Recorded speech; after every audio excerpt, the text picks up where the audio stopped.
Many travelers dream of experiencing the beauty of Tanzania, from its stunning national parks to vibrant cultural sites. Yet the costs often seem overwhelming. But with Visit Tanzania for Less, exploring this East African gem on a budget is not only possible, but incredibly rewarding. Whether you're a solo backpacker, a volunteer, or just a budget-conscious traveler, we provide valuable insights and resources to make your journey unforgettable without breaking the bank. Book your trip now with just a $300 deposit and flexible monthly payments until your travel date.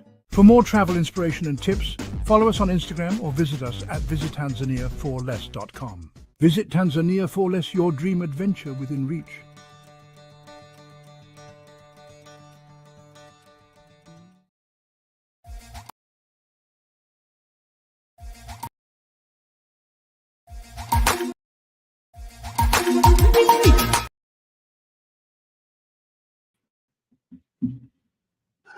Hey, welcome to the show. I don't know what happened, but welcome to the show, Tony 2, on this 2020 September. I'm your host, Gregory T. Roberts, with my co-host, Pastor Melvin Burns, the twin. It's just to let you know, home, it's alumni from Muskegon. Welcome back in town, everybody. This show is brought to you by Bishop Custom Series and Entertainment. Remember, for all your needs, see the Bishop. Okay, when I think also Tanzania, visit Tanzania for sponsoring the show as well. Remember, if you are driving and would like to see the show in person, you can all our media sites, WVS 103.7 The Beat or M106, and you can revisit it. And it's going to be important because of political season, and we're interviewing all the campaigns. So you will have a chance to revisit. My brother, how about the weather? Good afternoon. It is, again, a beautiful September we're continuing with.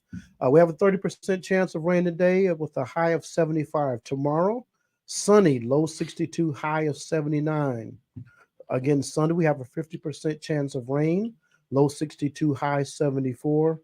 Things begin to cool off a little bit next week. Monday, cloudy, low 55, high 71.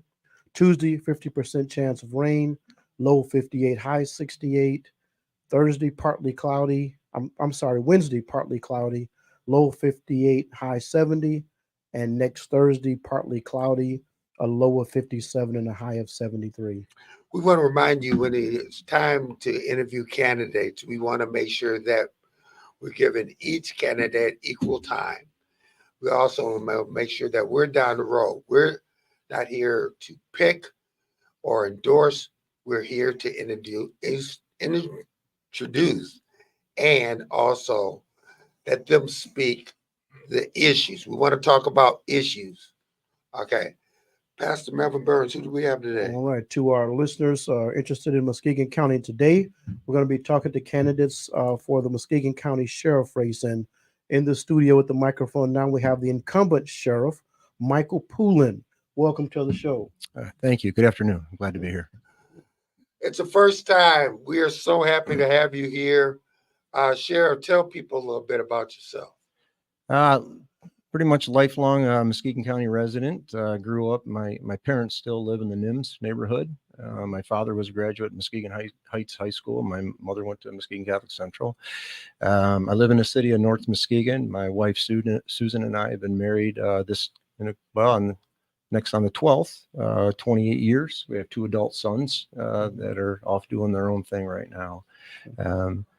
I've been a police officer now. I'm starting my 38th year working here in Muskegon County altogether. I've been with the sheriff's office since 1989. I'm currently in my second term as sheriff here in Muskegon County. What makes a good sheriff? Well, I think it's someone who can communicate with people and they know their community. Right. I like to think I'm out and about quite a bit in the community. You know, I do engage in through my career different really boards that don't really have anything to do with law enforcement to be able to stay engaged. I was term limited out for 9 years on Pioneer Resources on their board. I'm currently on the Child Abuse Council's board. I was on Kids Food Basket board, and then also the Health Project. I'm still on their executive board from there. But it's those type of things, staying connected, with your community. Okay. Sheriff, this is your second term. Yes, sir. Tell us a little bit about what you feel like you've accomplished in your tenure as sheriff. One of my mailers that's going out, and so I grabbed this so I have some accurate information so we can share with people. But since being elected in 2016, I started my first term in 2017, and some of this information I'm talking about really deals with the work that the sheriff's office has done. As your sheriff, there's 16 townships throughout Muskegon County, and the sheriff's office is responsible for providing service to 14 of those townships because they're unincorporated areas. As sheriff, though, I still have a responsibility to every community that's in Muskegon County. But during that time, for the calls of service by the sheriff's office from there since 2017, we've seen a reduction in residential breaking and enterings by 113%, a reduction in larcenies by over 81%, an increase in residential property checks. So that means you're on vacation, you give us a call, you can set it up on our webpage to let us know, and then an officer will go by and check those properties. And we've had an increase of over 87% on those property checks from there. And an almost 10% reduction in aggravated and felonious assaults during that period. All right. So those are some of the services. And my staff has seen, we had a 23% increase in calls during that period. All right. So we're still doing a lot of good work for the community. A great deal of my focus during my time as sheriff has been in the jail. All right. This is a primary function of the office of the sheriff. And as you guys are aware, in 2015, we opened up a brand new jail. When I took office in 2017, it was a tired, rundown facility that really needed a lot of work. And we've been doing everything we can to really fix that. One of the things is we just finished up a camera project in there. The facility itself, when I took office, had 164 cameras. A lot of blind spots, things weren't being seen. We currently now have 399 cameras inside the facility, better high quality cameras. And we're currently just started this past week on a new, it's called a mezzanine project. It's a $1.9 million project that we got to use the American Rescue Plan dollars for. But what that is on this upper tier in the housing units, the pods, it's just a rail. Individuals are getting fights, try to throw each other off of them. It was a security risk for our guards also. And maybe an individual, trying to commit suicide might hang themselves. But this is a screen that will go all the way up to the ceiling. It's real tight. So it's I don't want to say impossible, but hard to climb or anything like that. So it's going to make it safer for everybody, the inmates and the officers, the staff that have to work there, and those individuals coming in to do professional visits also. When we started back in 17, the new jail can house 542 individuals. That's how large it is as far as the beds go. The old jail used to, that was a 370 bed facility, which was staffed by 42 guards.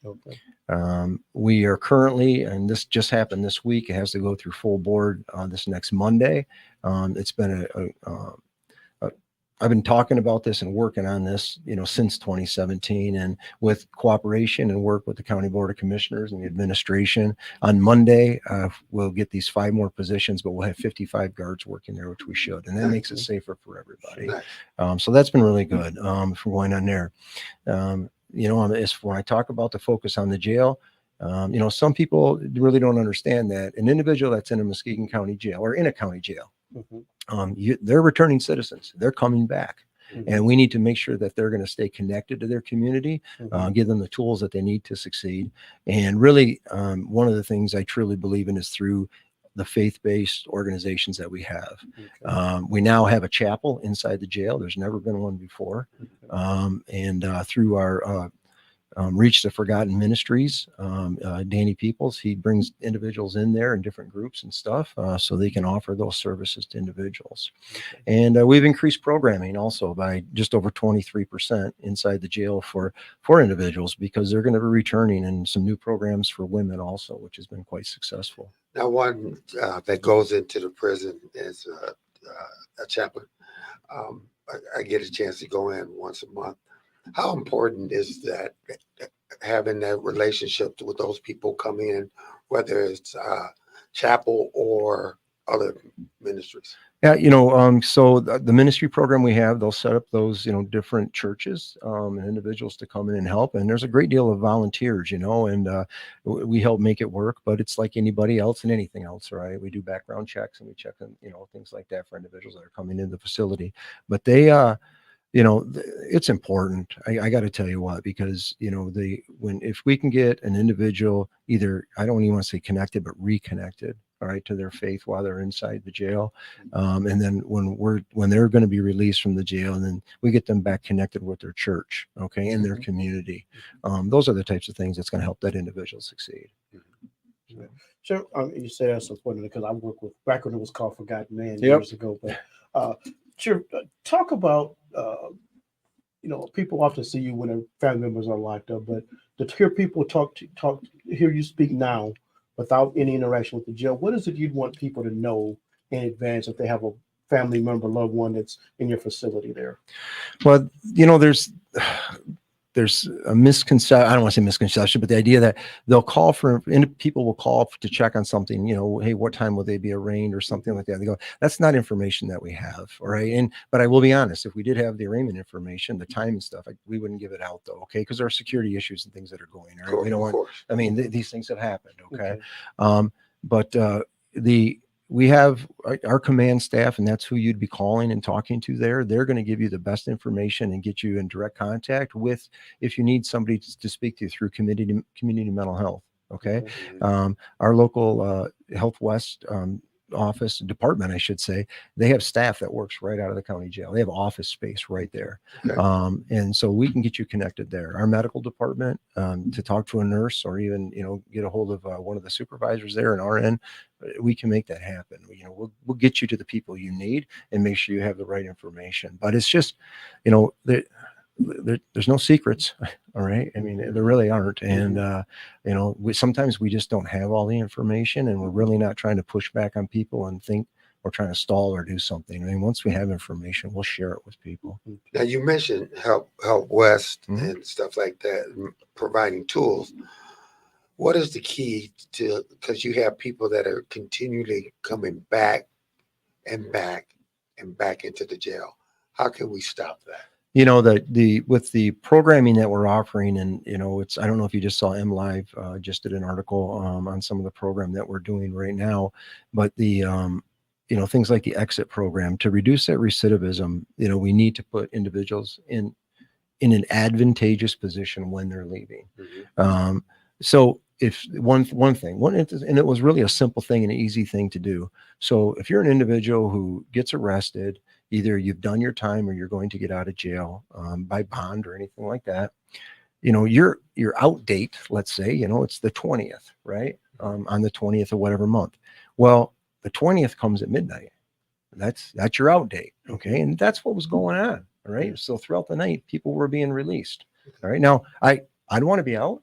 We all would want to be out, right? Let me go. But letting and I say some people that still need the services that we're getting them directed to, that's not a good time to let them go. No. Right? Not at all. So I spoke with the judges just to make sure. And, that working with the judges is, it's typically pretty easy to do. They're very understanding individual people.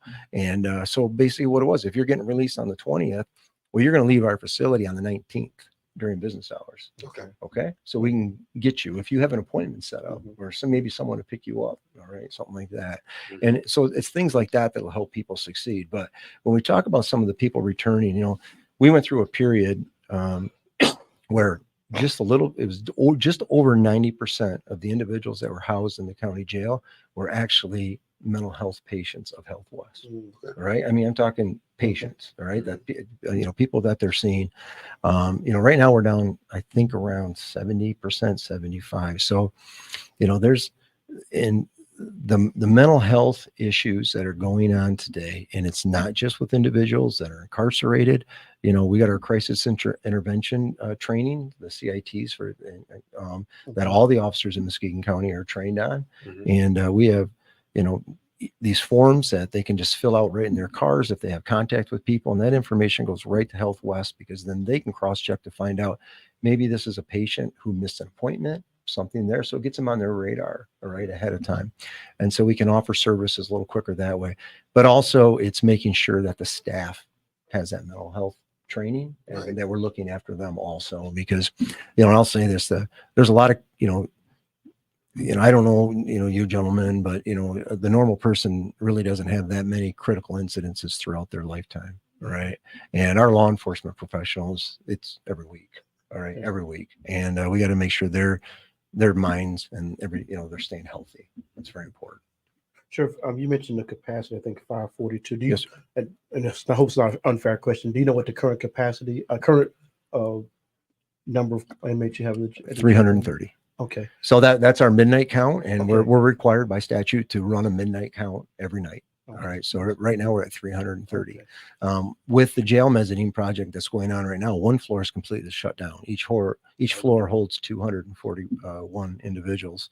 Okay. And so it's that alone, even though, this project's important to do, it does create some complications, right? Because now it's kind of overcrowded, right? You know what I mean? So it's, but staff's doing a fine job working through that.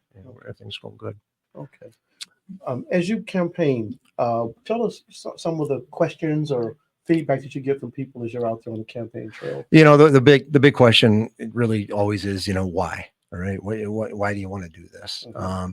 One, I can tell you, it's been basically a lifetime goal for me. I've always wanted to be a police officer my whole life. And, as my career started and working here locally, and then when I got hired at the sheriff's office and knowing, okay, I want this job someday. And so a lifetime goal. I retired in 2016 as a captain at the sheriff's office.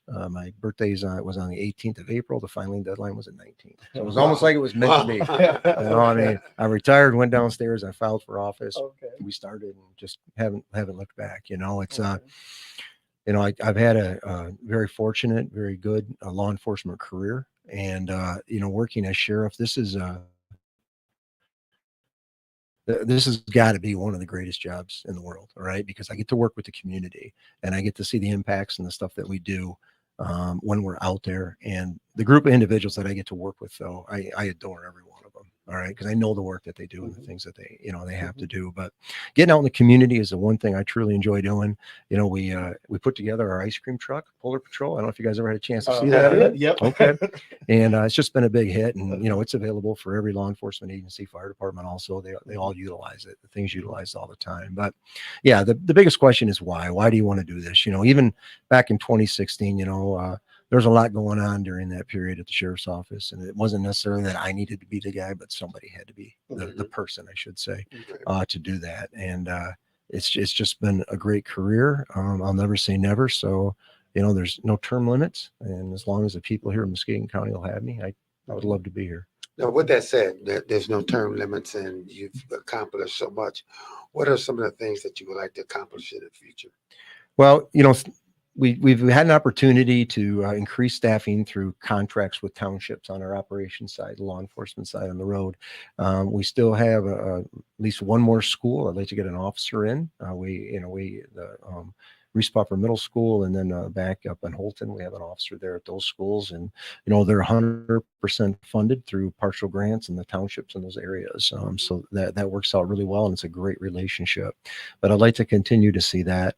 When I say increase in staffing, our detective bureau could use some help as far as some more investigators. Okay. Our staff is equipped pretty well, but my big goal, we just turned into the county board of commissioners here to the county administration, our goal for this next year, and then what are your 3 goals for the next 5 years type things, what it was. And well, the old jail's still sitting there, right? It's just a big liability. They're doing all this beautiful work to the Hall of Justice right now with the new glass and all that kind of stuff. And it's like this big old tumor sitting on the side of it, right? And it's just empty. We still need to utilize the main floor for moving individuals from the jail to the courthouse. And but our law enforcement, our operations division, is currently located out on Oak Street, where the old health department used to be, by the old general hospital there. And what I would like to do, when I started at the sheriff's office, we were all under one roof. right? And I'm pretty big about the whole team concept. You know, when I took office, the jail deputies, the corrections officers, and our law enforcement, they wore different uniforms, right? We're all in the same uniform now because we're on the same team. And but I want to get everybody back under the roof. I invited all the county board to come take a tour of this old building that needs to go because it's just a liability. And they agree the building has to go, but it's a way to find the funding. So my 4 to 5 year goal now is to get that torn down. Maybe to see, and we, size and everything. Now we don't need a 3-story. I think 2 floors will do it, kind of in that footprint, but we can make it a little bigger. But move our law enforcement operations back so we're all in the same building, working together. I want to talk to you about something that happened that you guys took a different approach in handling. When the Floyd incident happened, talk about the difference, how your staff handled that situation. So we knew that there was going to be a large showing. I don't want to call it a protest, but a large showing at the on the front steps of the Hall of Justice. It was scheduled, and this is in the city of Muskegon. And I could have sat back and said, it's in the city of Muskegon.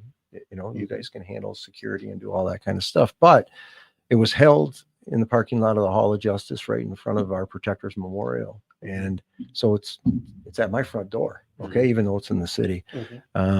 So we hung out that day when the protest was going on, and my admin staff was there with me.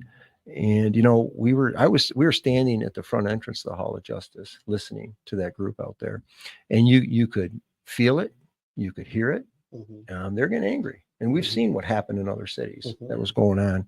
And I remember hey, wait, let's go talk to them. I said, that's how I remember looking back. So we walked out there, and there were some people that were kind of perched up by the memorial, kind of getting the group together. And I climbed up behind them and got I wanted to be more elevated than that person was to get everyone's attention. And it worked out, and I did get their attention. And, it was, we, as a law enforcement group, and I say that, I guess I don't want to talk nationally, all right, but that's how I look at this. Nobody agrees with what it was going on, right, and the things that happen, and so we just, I let them know that, it's because the one thing that's important, I support obviously their right to protest, okay, but we're going to do it peacefully, right, and it's going to be good, and we're going to have, and so I spoke just for a few minutes. We got the group support, right? Because we were there to support them. And when the whole group, they started their march and started circling. And I remember getting with my admins. Right down. I'm looking at what's going on, and I'm like, all right, we're gonna walk, but let's walk the other way so we can look everybody right in the eye, right? And thank them for being there, helping them support their right to protest. And I think really getting right into the community like that, and the people that were there, because there were some people there that weren't necessarily from our community, was just a great show of support. It's wrong is wrong, right's right, and it's pretty clear. So. Sheriff, 2 things I want to ask you. One, can you talk about hiring at the department? One, what does it take to become a sheriff deputy? And 2, efforts for hiring female and minority officers. Yep. So we've there's 2 different I don't want to say hiring practices, but certifications that are required if you're going to come to corrections or law enforcement, right? An individual that wants to come be a police officer, and I say that I'm the guy on the road driving the police cruiser, one of our deputy sheriffs. You're going to have to attend, and typically most of the police academies require an associate's or a bachelor's degree prior to getting in there. And that's about a 12 to 15 week program that you're going to go through at a university somewhere. Over the last year, now we're in our 2nd year with doing it, but the state has finally stepped up, the Michigan Commission on Law Enforcement Standards, where they're funding individuals, all right, to go through the police academy. Typically you had to bring that training with you. All right. When you applied for a job, that was required. And I'll tell you, the beautiful thing of this is right now is because I've always said this, you give me a good person, I can make a police officer out of them. All right. Just give me a good person. Well, the nice thing is now is I can be at Wesco getting a cup of coffee and talking to a young man that might be working here and ask him, hey, you ever thought of a career in law enforcement? Right. And we created it's a deputy recruit position. Okay. So when you go through after your interviews, background, and everything gets cleared, we hire you. You get paid a wage. It's a deputy recruit wage. Mhm. The state, we get the money from the state. Your academy's paid for. All right. We can pay for housing, meals, and stuff while you're there too. And then when you're done, you come back to the sheriff's office, and then you're going to go through a field training program with our staff. All right. Okay. And so you learn about our computer systems, the roads, and the policies and all that kind of stuff. On the corrections side from there, these individuals, we pay for the corrections academy. It's not quite as long. And then when an individual gets out of there and then they come back, they go through a CTO program, corrections officer training program, from there. And once you get through those programs, and I tell you, what really worked out well is we have individuals inside in corrections deputies, all right, that I don't know if they initially thought about having a career as a police officer with the sheriff's office, but when the state started paying for it, well, we put a posting up, opened it up. Hey, any of you guys interested, right? Because now we have people I know that are vetted. I know I can count on. Okay. All right, they're here at the sheriff's office, right? Okay. And so that ran really well. And we had a total of, I believe it was 6 individuals out of corrections apply. Waiting for those. We have 2 that have already gone through and are working working on the road now, and really enjoying that. With the increases that, we currently have 116 uniform staff members at the sheriff's office. That's with command, corrections, law enforcement all together. From there. And when I say that, that's counting the 5 that are coming up. All right. Okay. So we have approved positions from there. Over 75% of the staff that's working inside the jail right now through retirements, have been hired by me since 2017. Wow. That are working inside there. Okay. I did grab some numbers because, we talk about, when you asked about different minorities and women from there, they had I asked the captain to check. I said, hey, before this date, what was going on from there? And in 2017, there were 16 minorities working at that time. Right now, since 27, 35% of those hired, 28 of them have minority status that we have right now. And you have quite a few women. We do. Yes. Oh, we do. I don't know. It was just National Law Enforcement Women's Day. And if you saw all the pictures and stuff that were on there, it's, we actually have some outstanding leaders. Listen, the time flies. Can you give the people out there, our listeners and our viewers, information if they want to write you that big check or find out more about your policies and what you would like to accomplish? Yeah, if you when we talk about accomplish, the other thing is getting the agency. I put it under accredited. To be an accredited agency, that's another one opportunity right there. You can there's information on my Facebook page, Reelect Michael Poulin for sheriff, or either my website on there, and that's just Michael Poulin for sheriff. It's very easy to find. There's a donate spot on there. You can do PayPal, or you can do what's the other one called? Venmo. Yes, thank you. But any of that, you can request yard signs on there still if you'd like.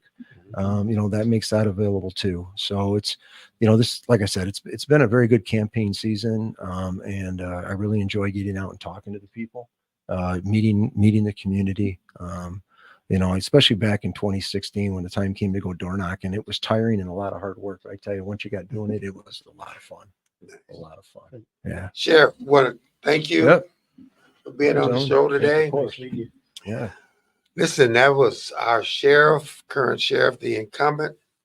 And you're watching and listening to Torn in Two, our political show that we're going to be doing for the next couple months to make sure that we interview all the candidates available.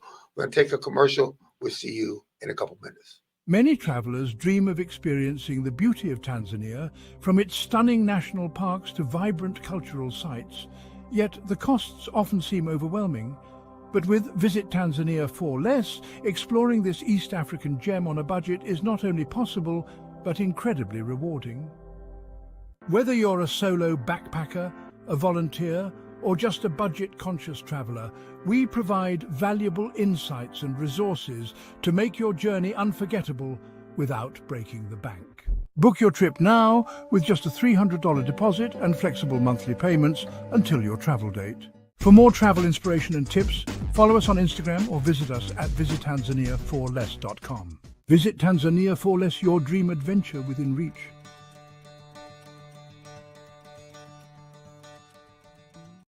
The wait is over. The all-new Umoja Radio Network, home to over 40 Black-owned radio stations and podcasts, is here for you. Connect to the world's fastest-growing collection of unapologetically Black and proud media, from podcasts to independent Black-owned radio stations, and access to the important news and music you need. Umoja Radio is from our culture, by our culture, for our culture. The all-new Umoja Radio is available right now on Google Play and the Apple Store. Join the movement. Be empowered.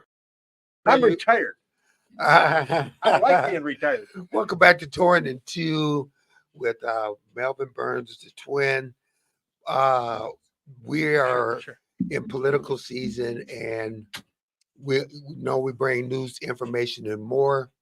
But part of bringing news, information, more is educating you, the community. With that said, we are talking to people that are running for the county sheriff's office. We just talked to the incumbent. Please, who do we have now? Our challenger, correct me if I mispronounce your name, Max Rieske? Rieske, like Rieske, Rick Lindsay. Rieske. Max Rieske, who's the running for Muskegon County Sheriff. Well, good to have you here today. Why don't you introduce yourself and tell folks a little bit about you? Okay. Retired United States Army. Thank you for your service. Thank you. 32 years, Vietnam at the end, and Iraq at the Vietnam at the beginning, Iraq at the end. Okay. Iraq was hot and dry, and Vietnam was hot and muggy. You know, I lost a lot of weight in Iraq. Okay. Retired United States Army Lieutenant Colonel, then 23 years Michigan public school teacher, K through 12. Spent a lot of time in the Muskegon public school system. In fact, one of my former students is the husband of Robinson, who's running for judge. Oh, is that right? Yeah, every time I meet him, he has positive experiences. You know, Okay. I said, "Well, I ran a tight ship," so I guess so. He was positive about that. So Right. it's a hard choice to make, you know, when you got something. And my son and I like his cooking. He has a cooking band that sits up periodically. So I said, that's a hard choice to make when you got a fellow student, you know, pumping you up. My dad said, "How are you gonna make a choice?" That and Pittman has been around forever, you know, and I like them both, you know. So it's a tough choice. So, any case, besides that, I'm running as a Republican, a big Trump supporter. Okay. Trump did a lot for the African American community, as you know. Didn't do a lot. Obama didn't do a lot. Clinton shipped millions of jobs overseas. You know, I don't know if you remember that. I used to work at Campbell in Canada, here in the Heights, Okay. and that was good job, defined pensions, defined health pay. And Ross Perot said, if you pass NAFTA, which Clinton and the Republican Democratic Congress passed, you know, you lost all those jobs. And why is that important? You know, I was asked, you know, what are you going to do for jobs for like the Heights, you know, in Muskegon?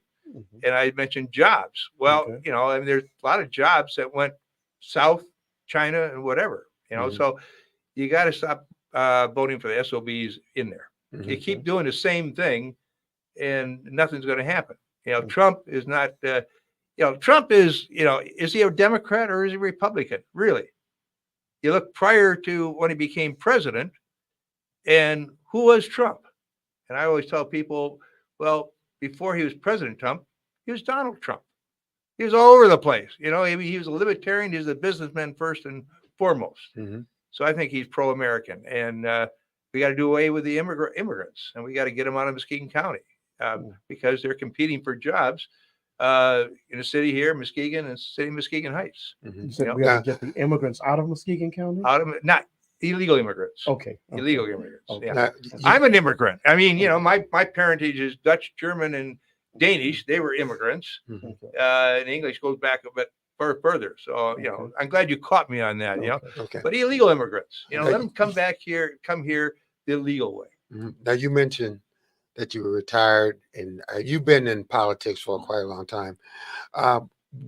What made you run for the sheriff's position? I got a call from somebody in the Republican Party, and they said, "We want you to run for something." And I said, "Well, I'm retired. I run for state senator, state representative, and you know, it gives me a the kind of platform I like. And they said, well, we don't want you to run against your state representative. Congress is too big a hike to really get on the ballot. And I said, well, I mean, what else is there? And they made a list of things. And I said, well, the sheriff's department sounds like the best fit. I have nothing against the president sheriff. I think he's done a good job. Other people in the Republican Party will and have disagreed with me on that and different issues, different orientations. And being retired military, I think I can bring a different perspective to the office. Okay, well, let's talk about some of those perspectives. What are some of the things that you would do differently than the current sheriff? Okay, I don't know. Well, first of all, plus up the jail. The food can be improved, as I'm told too. But he's doing a good job in recidivism, classes. However, I think that we can utilize more of the jail space by bringing in prisoners from other counties and whatever, and with the associated income, and treat people better. I'm not saying that. Well, there's been a number of things in the jail which could have been handled differently. And I like to treat people with respect and dignity, even though they're prisoners and some of them are hardened criminals. But once you're in the jail, you're doing your time, and you should be treated with respect and dignity. And again, have better food. Have a chapel in there for to enhance their spiritual needs. I'm a member of the Fruitport VFW Post. We have a person that visits prisons on a regular basis, and he talks to them about not only about drug and safety and other activities, but gives them some counseling and helps them, especially the veterans in the prisons, give them a more positive outlook on life. Okay. I definitely would have like the Muskegon VFW Post, Muskegon Heights VFW Post, come in and talk to the veterans there. Now, not other posts too, like North Muskegon, whatever, but you got a lot of great people in the Muskegon Heights VFW Post. I've known some of those guys longer than I care to say, because we're World War II guys. I'm old. My son said, "Dad, you're young," and he's 22. I said, "Well, he said, Dad, you're old." I said, "Well, you're young." Yeah, but you had some great people, and sorry to see their passing, and not only in the Muskegon Heights Post, but throughout the VFW. But you got some good people, in the VFW Post, and that should be, people who are African Americans should join that post. And I bring them in and talk to veterans, and along with North Muskegon or whatever. Right. Okay. So as you're out campaigning, what concerns do you hear about the jail, and what kind of feedback are you getting from people? Well, they said that the jail could be, and I don't like to criticize the president sheriff for running the jail, okay? But they said the jail could be more open when they make inadvertent when things happen that shouldn't be happening in the jail. And it should be more open. And I would have a more open process. So clear open communication. Open communications, and my philosophy is 32 years in the military. I always told my people, I said, I want to know before anything happens, on the radar screen, before everybody else gets it. I want to know, not that you could dig yourself out of trouble or we're going to try and cover up, but so I can find out what's going on and react accordingly. And so give the correct information right from there's a line in a movie where somebody is president, and he has this drug dealer friend, and he's also the current president, and he said, Harrison Ford said, well, what happens, when this guy, tells you you're a friend of yours, they try to, try to dig you on that. He said, well, Mr. President, tell him that I know the guy for a lot of years. Take the wind out of their sail. Be upfront, be truthful, and I think you get a long ways towards that. So we're talking about the county jail. We're talking about seats. We're talking about safety. We talk about, you said, open transparency. What are some of the other things that you feel that? I think we should plus up the road patrol. Okay. And according to congressional sources, anywhere from 10,000 to 50,000 Chinese Communist Party assassins and saboteurs are in the country. I spent time in Korea, military intelligence, dealing, and I know what kind of people these are. These people are hardcore, and these people are targeted to take out our infrastructure, electrical transmission lines, transformers, county water treatment center, natural gas terminals. And once that goes down, how long can you live without natural gas, electricity, water? Not very long. Okay. And we have a limited, to be frank, we have a limited amount of road patrol. And if I can plus up the road patrol in the county by 1 or 2 people, that'd be great. Mm-hmm. But one thing they should be monitoring, and they can't stake it out, but they should monitoring, is those pressure points to make sure that we know if somebody is monitoring them, overseeing them, or looking at them. That shouldn't be. Mm-hmm. Max, how important is it that that the sheriff be able to work with both sides, Democrat and Republican, because the sheriff has to work with both sides? I think it's absolutely important. Okay. Now, I've been around a long time, too long, okay? But I'm still walking upright. But we've had sheriffs that work well with the Democrats and Republicans. From what I can see, the present sheriff worked well with both.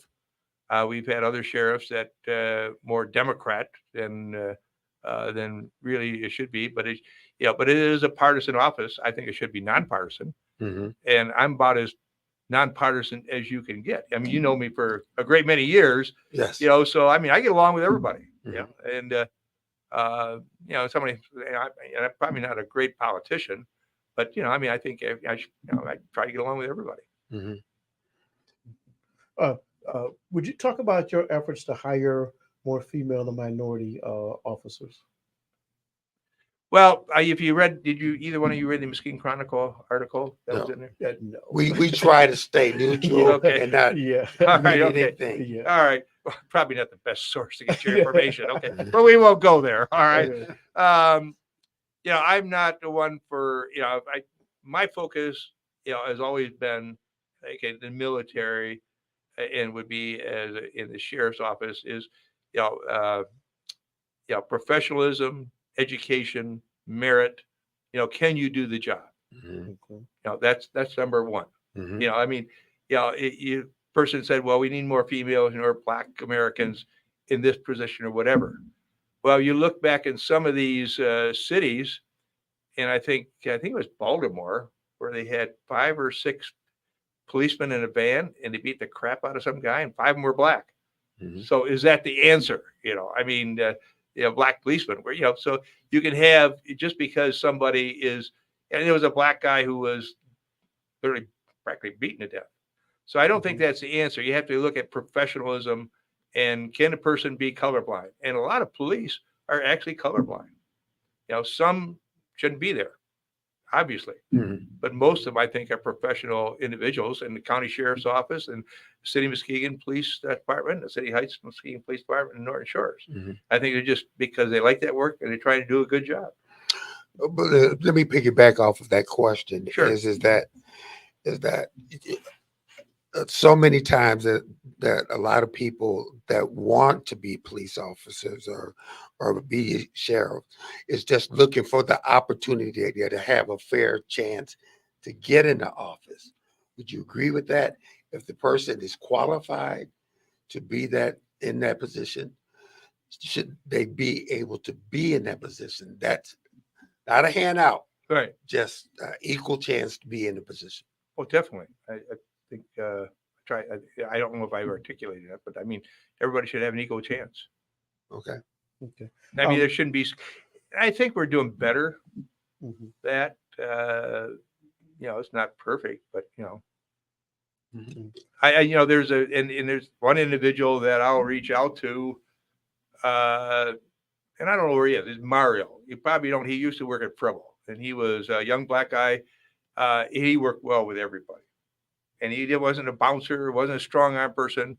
And if Mario, you're out there, look me up, and knock on my door if I'm sheriff, okay? Because here's a person that worked well with everybody. He related to people, Black or white, and Preble, as you know, was Jackson Hill. That was a tough situation. Mm-hmm. I spent a lot of time in there. And I was always happy to see Mario, around on the second floor, and he took care of a lot of dicey situations.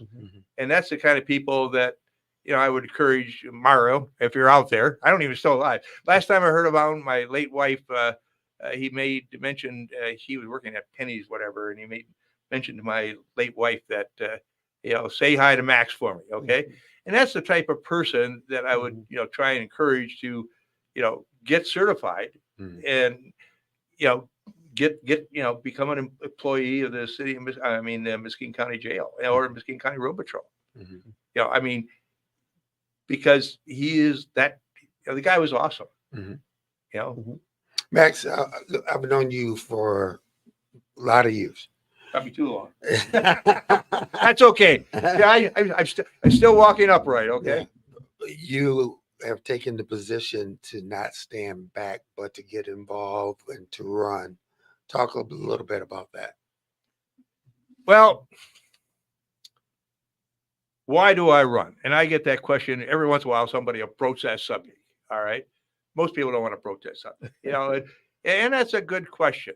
When I came back from Vietnam, I was doing vodka and gin, the highest proof you could get. Really, really tough stuff. Okay. And then when I got to college, there's a lot of beer. I was, I wouldn't have a liver today. And my student dwellings off campus were not the best, but to and from campus, and I don't tell everybody this, but you ask why. Okay. I passed this Baptist church. Never had a thought of, attending it, whatever to it. It wasn't a Baptist, whatever. And one day in the afternoon, for no reason whatsoever, I said, there was a car there. And I stopped by, knocked on the door, and I can't tell you why. I can't tell you my motivation. I can't tell you the Spirit of God was in me. There is no rhyme or reason for me stopping at that church, knocking on that door, and this guy named Reverend Kennedy, and I was saved right there, and then it saved my liver. Okay, and I'm alive today because of that. So why am I running? I can't tell you. God has not spoken to me. God has not moved me. I have not been, feel like a preacher or whatever. And I'm, old, and I, besides a few disabilities from in 32 years in the military, I feel the motivation that this is my part that I feel I'm running. And I feel that God has told me, figuratively speaking, do this thing. And I've come to a point in my life that if I got elected, it would savage my retirement. Okay. It wouldn't be good for my retirement, really. I'd have to get up in the morning, and do things, and my lifestyle would change. But at the same time, I'm putting out a message, and you probably read, my message enough times. It's consistent. I haven't changed. And I meet a lot of great people. And so I'm getting a message out, whether it's the message that God wants me to put out. Well, I pray when I go to church, and upon occasion, I pray to thank God for helping me, fight for a revitalized, Christian-oriented constitutional republic. And I believe that's how we were founded. As imperfect as it was, given that time frame, it was pretty good. A constitutional republic. We're not a democracy. Democracies are bad. Look at a lot of the world. Democracies are bad. Republics, you have rules. And we have rules. And the rules aren't being followed now, or they're being subverted. And I think we were not founded as a Christian republic, but definitely a Christian-oriented republic. And when you don't have the spirit of Christianity, God in your heart, as those old guys did when we were first formed, then you're going to have a decline in moral government, which I think we have today. So why am I running? That's the best answer I could give you. Let me one more question. Sure. You have a military background. Do you feel that the sheriff should have had some police background? Do you think your military background is good enough for the sheriff's department? I don't know if it's good enough. 32 years military. My last job in Iraq for 6 months, was deputy commander for oil security of all of Iraq. Okay. And that entailed a 14,500 manned Iraqi guard force managed by a British expat company. We managed them. And underneath them, they had mainly South African mercenaries training the Iraqis.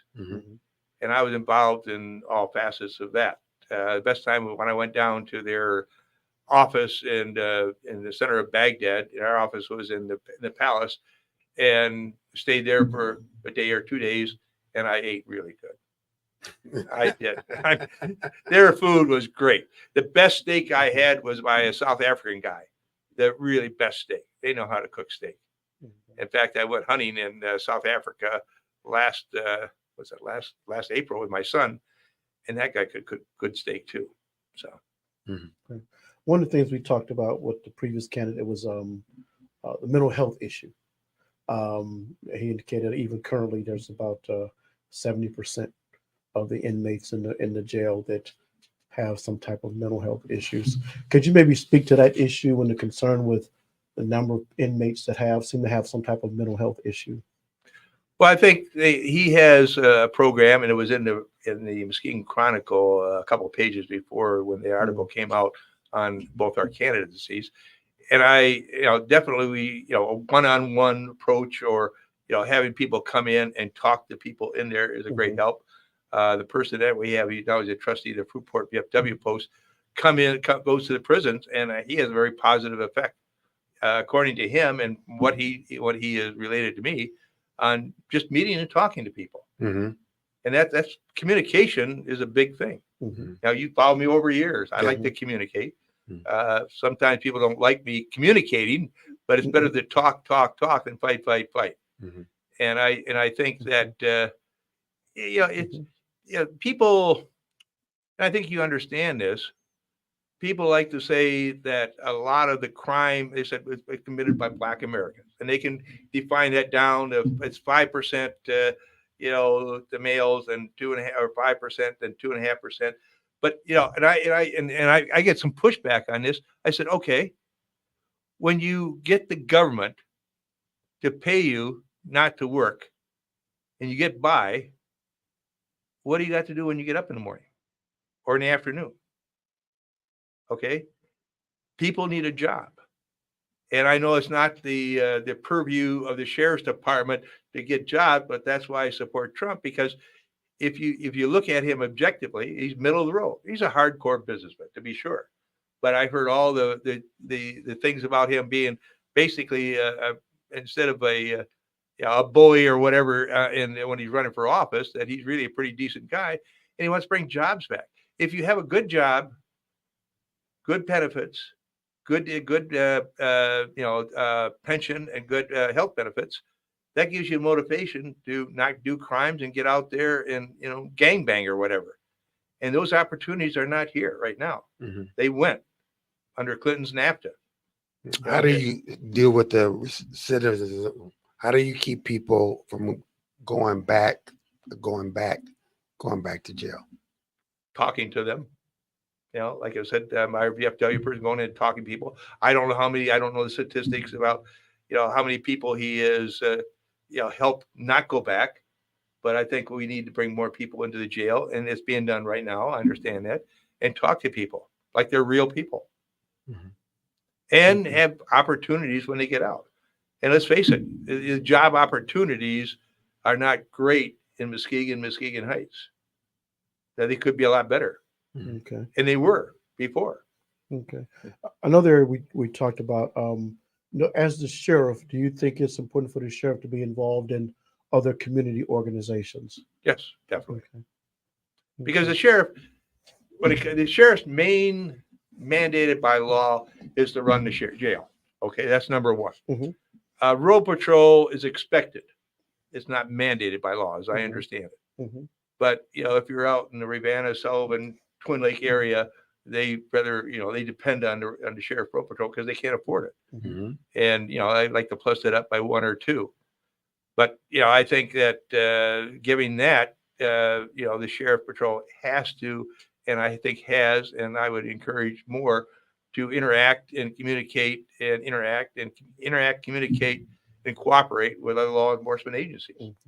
If elected, day one, what would be your first thing that you do? Try to get organized where the Michigan Sheriff's Association, and get on board where they have programs for a new incoming sheriff, whether you have a law enforcement background or not. Mm-hmm. And I certainly would want to reach out to them and say, okay, probably beforehand on attending their classes, seminars, and getting plussed up there. Also, meeting with setting up meetings with the staff. Both 2 meetings, one for 2 shifts, both shifts, and get them to know me and answer their questions. Mm-hmm. Because all of a sudden, there's a new sheriff in town. Okay. Right. And people want to know. And I don't think we've ever had a Republican sheriff. Mm-hmm. We've had Republican county clerks, we had Republican treasurers, but I don't think we've ever had a Republican sheriff. I don't know. You guys are too young to remember Pennington. You don't remember. I remember. Well, I'm older than I look. Okay. All right. Okay. Well, Pennington was, he was pretty down the middle. I mean, I never thought of Pennington, and I met with him several times. I never thought of him as a Democrat, although I knew he was a Democrat, but he was a sheriff. And I think it would be as a Republican sheriff, the staff would know, who is this guy? A lot of people know who I am anyway. Mm-hmm. All right. And they also, if they've been following me, they know that basically I haven't changed. Mm-hmm. Getting a bit political, I'm not like Kamala Harris. Okay. That's a discussion right there. I mean, and that's probably why I'm not elected, because, I'm not trying to say anything and everything to get elected. I don't need the job. Okay. I think I can do the job. I think I can do, a job with a different, more focus, perhaps on certain areas than the present sheriff. But if you go on with the present sheriff, things are going to be okay, I think. All right. Mm-hmm. But, with all these communist agents and they're Chinese, and if they attack Taiwan, they're going to take down everything. And the people in the cities are going to be hurting. Muskegon Heights. And how does that affect the county sheriff road patrols? Because a lot of the natural gas, the transmission lines, the natural gas, the terminals are out there in the county. Mm-hmm. If you remember several years ago, Gretchen was coming in and said, don't use natural gas because the only thing we have is in the lines, the natural gas lines, because the terminal was taken out. We think by accident or whatever. But, that's important. How are you going to react to that? How are you going to bring in gas or oil, diesel to run all the generators? Like the county water, the Muskegon City Water Department. They have generator backups, but what do they run on? Gas or diesel? Mm-hmm. So, the county sheriff's going to have to say, well, if they bring in diesel to run those generators, at the county line, there's going to be a county sheriff there to escort those tankers to the city water works in Muskegon. Mm-hmm. Make sure those generators keep working, so you have water. So let me ask you a question. Certain. If somebody wants to find out more about or donate or volunteer, how can they get in touch with your campaign? Max Rieske, P.O. Box 82, Fruitport, Michigan 49415. Okay. I don't have a campaign office. You can talk to the Muskegon Republican campaign headquarters off Seaway, but I don't think they have any information. I don't have any yard signs. I got a few 4x4, 6 signs, but I'm not putting a lot of money into the campaign, but at the same time, talk me up. Mm-hmm. Max, we want to thank you for being here. Thank you. Okay. Thank you. Nice meeting you. All right. Thanks for coming. Listen, the last word is going to come to me. Listen, we are here to educate you. I want to thank Max for coming on, representing the Republican side. We're not here to bash one side or the other. We're here to educate, to talk, to find out what the objectives of each side is. And with that said, that's the end of the show for this week. We'll see you next week with another race. I want to thank Max for coming in. I want to thank the current sheriff for coming in. And we're right down the road. We're just asking questions. We're like responding and throwing our opinion in. We'll throw our opinion in later. With that said, my opinion, Go out there, sow a seed in somebody's life. You never know who you might touch. Take care. God bless. We'll see you next week on Torn In.